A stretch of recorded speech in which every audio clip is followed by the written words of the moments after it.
sendiri, tetapi silakan kalian tuliskan. Jadi ini kita lalui bersama-sama ya, saya dengan kamu. Seperti tadi, kalau tidak ada terlambat, nah ya.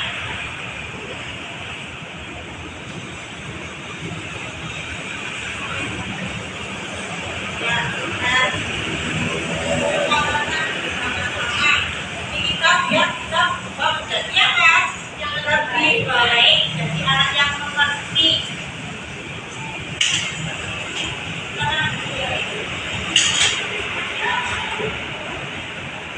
Silakan ambil sendiri. Satu saja. Assalamualaikum warahmatullahi wabarakatuh. Terima kasih teman-teman yang sudah meluangkan waktu untuk hadir di diseminasi budaya positif. Ini merupakan salah satu modul dari pendidikan guru penggerak. Isi dari budaya positif ini merupakan kebiasaan dari budaya yang ada. Terus bagaimana kita untuk menebarkan kebiasaan itu, terus bagaimana posisi kita dalam sebagai guru di kelas itu bagaimana, atau yang disebut dengan teori kontrol dan nilai-nilai kebajikan universal. Nah, di sini saya akan menjelaskan sedikit tentang kalau kita semuanya mengenal peraturan. Nah, ini kita akan membahas yang namanya keyakinan kelas. Mungkin semuanya bagi kita ini hal yang baru. Saya juga pribadi baru mendapatkan tentang keyakinan kelas itu baru di pendidikan guru penggerak ini. Kalau dulu itu ada yang namanya kesepakatan, ada yang namanya peraturan. Nah, ini namanya yang kita buat keyakinan kelas. Apa sih keyakinan kelas? Keyakinan kelas itu halnya yang positif. Jadi kalau peraturan itu tidak boleh berlari, tidak boleh teriak. Nah, tapi kalau keyakinan kelas itu diganti dengan positif. Misalkan berjalan pelan-pelan atau berjalan tertib atau berbicara dengan santun. Itu keyakinan kelas. Keyakinan kelas itu siapa yang membuat? Yang membuat keyakinan kelas itu bukan kita, bukan gurunya, tapi melibatkan siswanya. Jadi yang kemarin itu kita membuat peraturan itu sepertinya satu arah. Kalau peraturan kan satu arah dari guru yang mengarahkan. Tapi kalau keyakinan kelas, kita dan anak-anak sama-sama berunding, sama-sama berdiskusi apa yang kita yakini. Jadi anak juga tidak merasa didikte, ya kan? Anak juga tidak merasa dibatasi.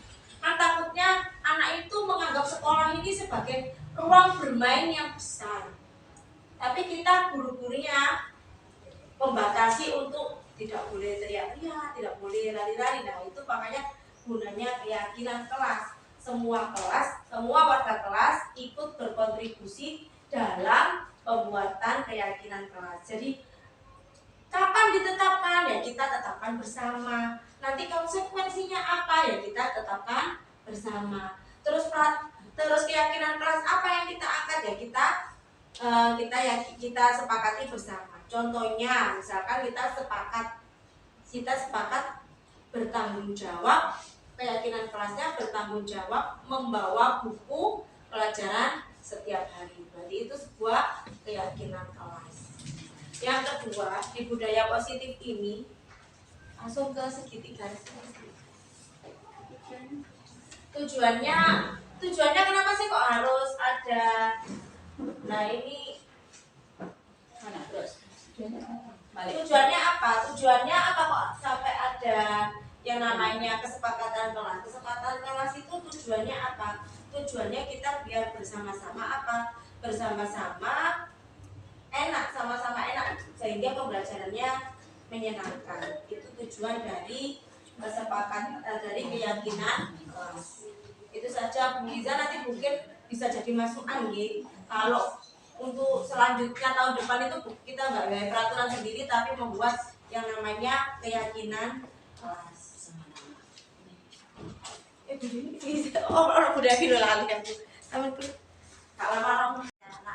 Selama ini kalau kita ada anak yang melakukan kesalahan, kita yang sering dilakukan apa ya? Menghukum kan? Iya, yang sering kita lakukan itu menghukum kan? Nah, kalau sekarang ini bukan lagi menghukum, ada hukuman itu memang ada, penghargaan itu juga ada, tetapi ada juga yang namanya restitusi.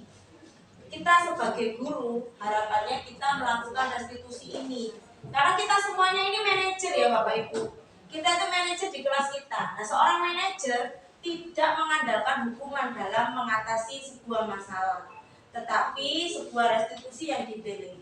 Mulai dari apa? Mulai dari menstabilkan identitasnya si anak. Identitasnya anaknya itu distabilkan dulu. Kalau diyakinkan kalau anak ini memang seringkali, jangankan anak, kita sendiri saja kalau melakukan kesalahan pasti ngedek, takut, ya kan? Yang pasti itu takut, aduh gimana? Nah ini distabilkan anak-anak.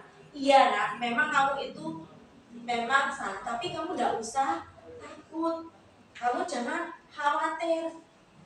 Tidak apa-apa salah, ya, tidak apa-apa salah memang kan ada ya, tidak apa-apa kotor gitu kan. Nah, ini tidak apa-apa salah karena semua orang pasti melakukan kesalahan. Yang kedua, setelah distabilkan identitasnya anak, maka apa? Kita validasi kalau memang tindakan anak tersebut memang salah. Apa gimana? Kamu sudah meyakini, sudah merasa salah enggak? Anak kan jawab kan pasti, iya Bu, mohon maaf ya Bu, saya salah. Nah itu namanya memvalidasi tindakan. Jadi tidak ujuk-ujuk anak itu, tidak tiba-tiba anak itu langsung dijudge atau langsung diputuskan bahwa anak ini bersalah. Oh kamu itu salah, itu bukan sikap seorang manajer. Padahal seorang wali kelas, seorang guru itu manajer di kelasnya masing-masing. Nah yang ketiga, kita apa? Kita meyakinkan bahwa kesalahannya itu apa, keyakinan apa yang sudah dilanggar itu tadi, dengan harapan apa? Kalau dia sudah sadar semuanya, dia akan apa? Dia akan memperbaiki kebaikan untuk dirinya sendiri. Sadar bahwa ya aku memang salah, selanjutnya aku tidak akan begitu. Itu harapannya dari kalau kita melakukan segitiga restitusi. Nah masalah nanti kedepannya bagaimana, anak itu selalu pasti ada melakukan kesalahan, tidak mungkin tidak, tapi harapannya kita juga berharap kita juga jadi baik, jadi manajer yang baik, yang anaknya juga jadi sadar sendiri. Begitu, ada yang ditanyakan?